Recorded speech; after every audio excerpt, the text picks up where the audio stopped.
Hello दोस्तों, आप सभी का स्वागत है आपके अपने आजाद ग्लोबल इंस्टीट्यूट यूट्यूब चैनल पर। जैसे कि आप सभी को पता है कि डेली की तरह इस क्लास में करंट अफेयर्स के 10 क्वेश्चन पढ़ने वाले हैं, जो प्रश्न सभी परीक्षाओं के लिए अति महत्वपूर्ण है। तो चलिए आज की क्लास एक मोटिवेशन कोट के बाद शुरू करते हैं। तो आज का मोटिवेशन कोट है, कमजोर तब रुकते हैं जब वो थक जाते हैं और विजेता तब रुकते हैं जब वो जीत जाते हैं। तो चलिए आज की क्लास शुरू करते हैं। तो आज की क्लास का पहला क्वेश्चन है कि किस देश में आयोजित होने वाले एआई शिखर सम्मेलन में पीएम मोदी को सह अध्यक्ष चुना गया है। तो अभी हाल ही में किस देश में आयोजित किया गया है शिखर सम्मेलन, एआई शिखर सम्मेलन, जिसमें सह अध्यक्ष पीएम मोदी को चुना गया है। तो यह पेरिस देश में आयोजित किया गया है। तो यह किस देश में? पेरिस देश में आयोजित किया गया है। तो इसके एआई शिखर सम्मेलन अभी हाल ही में आयोजित किया गया है, जो सन 2025 में पेरिस में इसे आयोजित किया गया है, जिसके सह अध्यक्ष के रूप में पीएम नरेंद्र मोदी को चुना गया है। तो 10 फरवरी सन 2025 तक चलेगा। इसे एआई से उत्पन्न होने वाली समस्याओं का निदान करने के लिए इसे आयोजित किया गया है।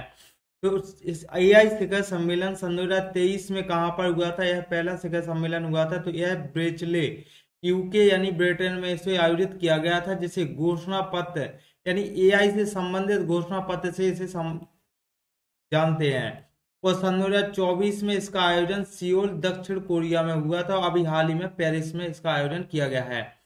और नेक्स्ट क्वेश्चन देख लेते हैं, जैसे कि COP29 का बैठक कहां पर हुई थी? तो COP29 की बैठक बाकू अजरबैजान में हुई थी। चलिए नेक्स्ट क्वेश्चन पे चलते हैं। क्वेश्चन नंबर 2 है कि हाल ही में वर्ष सन 2025 को किस समुदाय का वर्ष किसने घोषित किया गया? तो अभी हाल ही में सन 2025 को समुदाय का वर्ष घोषित किया गया है। यह किस देश के द्वारा किया गया? तो यह यूएई के द्वारा अभी समुदाय का वर्ष घोषित किया गया है सन 2025 को।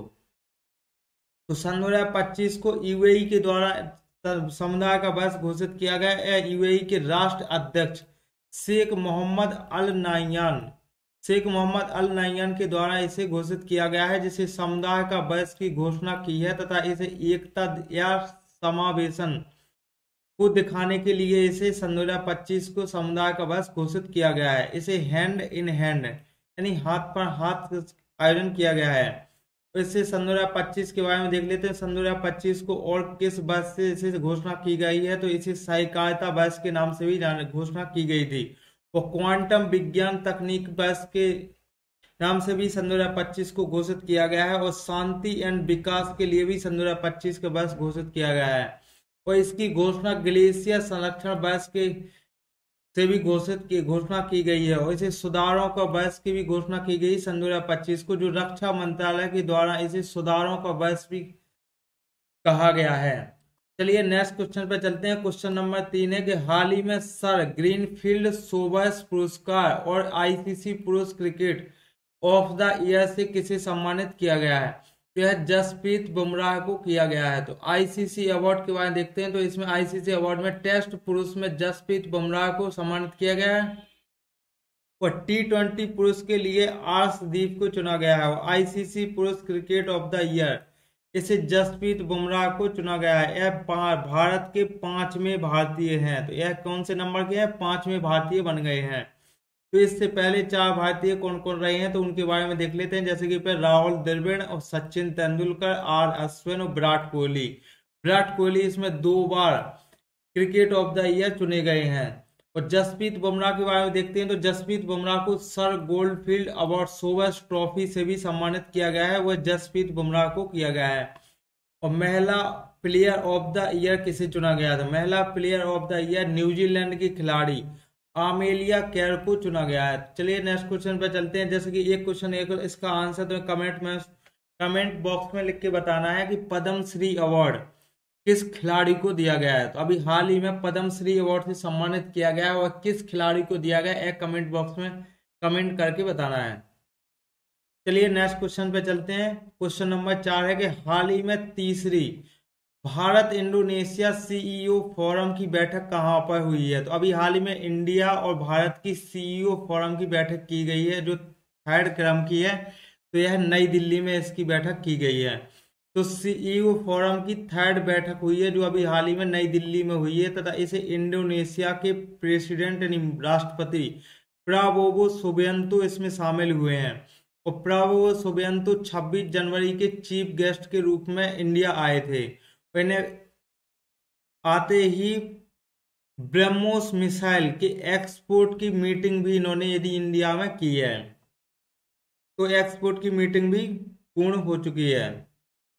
तो सीईओ फोरम की फर्स्ट बैठक के बारे में देखते हैं और सेकंड बैठक कहाँ पर हुई थी। तो इसकी फर्स्ट बैठक हुई थी दिल्ली में और सेकंड बैठक जकार्ता में हुई है, जो कि अभी हाल ही में सीईओ फोरम की थर्ड बैठक हुई है जो न्यू दिल्ली में हुई है। तो इसके अध्यक्ष कौन है? तो अजय श्रीराम।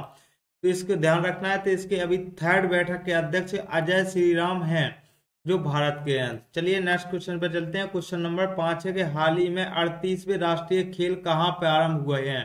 तो अभी हाल ही में 38वें नंबर के राष्ट्रीय खेल प्रारंभ किए गए हैं। जो नेशनल गेम्स 38वें क्रम के हैं, इनका आयोजन 38वें नेशनल गेम्स में आयोजन किया जाएगा। तो इसमें मल्लखम्ब, कलारी पट्टू, योगासन का आयोजन किया जाएगा नेशनल गेम्स में।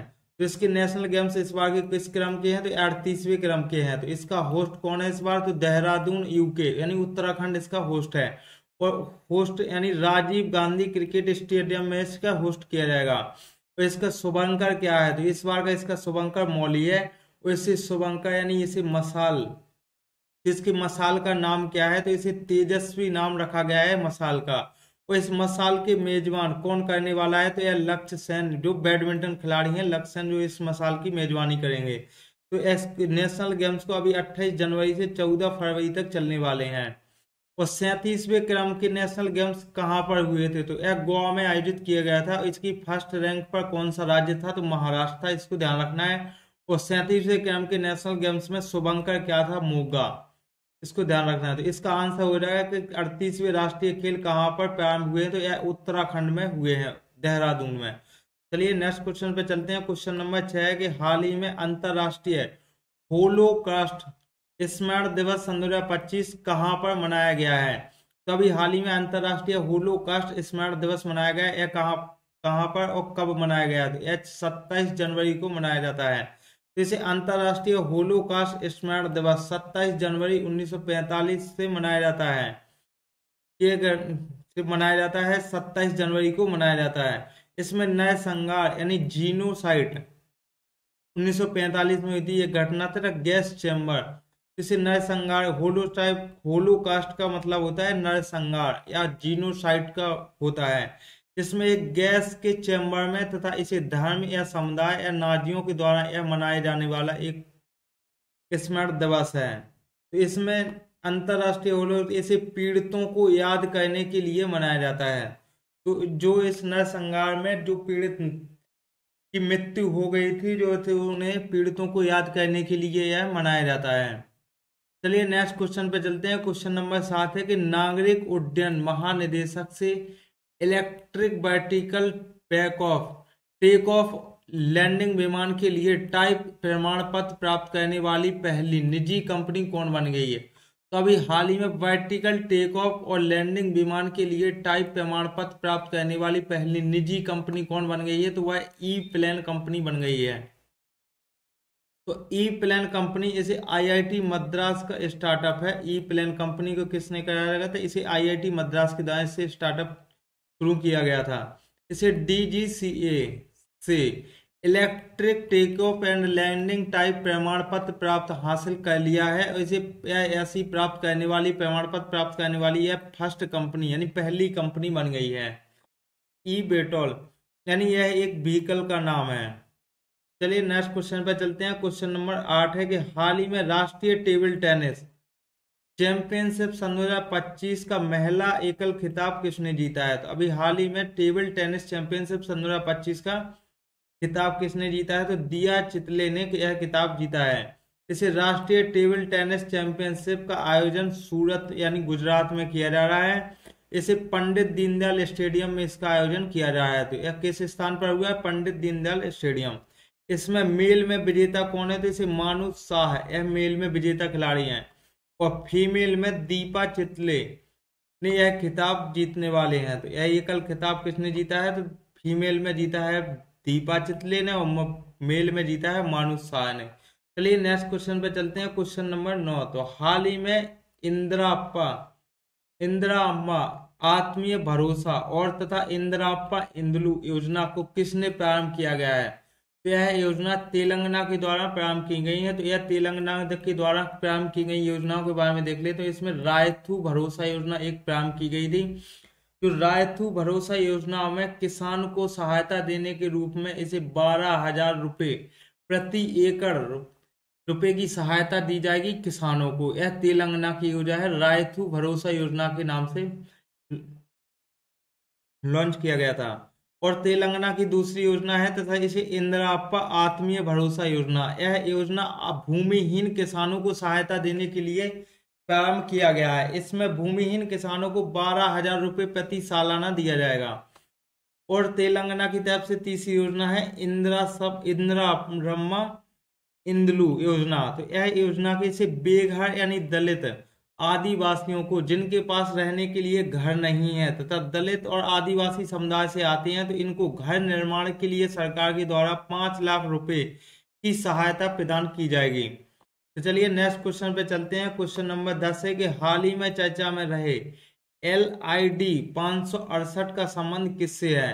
तो यह LID 568 का संबंध किससे है? तो एक विशाल कॉप ब्लैक होल से संबंध, विशाल का ब्लैक होल से इसका संबंध है। तो किससे? ब्लैक होल से इसका संबंध है।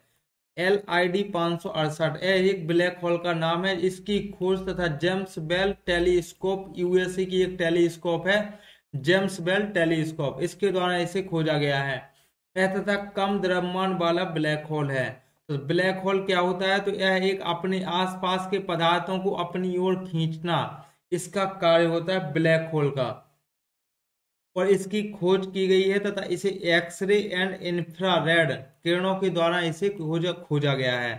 तो LID 568 एक विशालकाय ब्लैक होल है। चलिए नेक्स्ट क्वेश्चन पर चलते हैं। तो आज का लास्ट का सवाल है कि भारत का पहला AI संचालित क्रेडिट कार्ड JQ बिजोर का हुआ अनावरण। यह 11वें क्वेश्चन में, इसको थोड़ा ध्यान रखना है। चलिए आज की क्लास यहीं पर समाप्त करते हैं। आई होप कि आप सभी को क्लास पसंद आई होगी। तो ऐसे ही डेली करंट अफेयर्स के वीडियो लगातार देखने के लिए चैनल को सब्सक्राइब करें और बेल आइकन दबाना ना भूलें। तो चलिए आज के लिए इतना ही।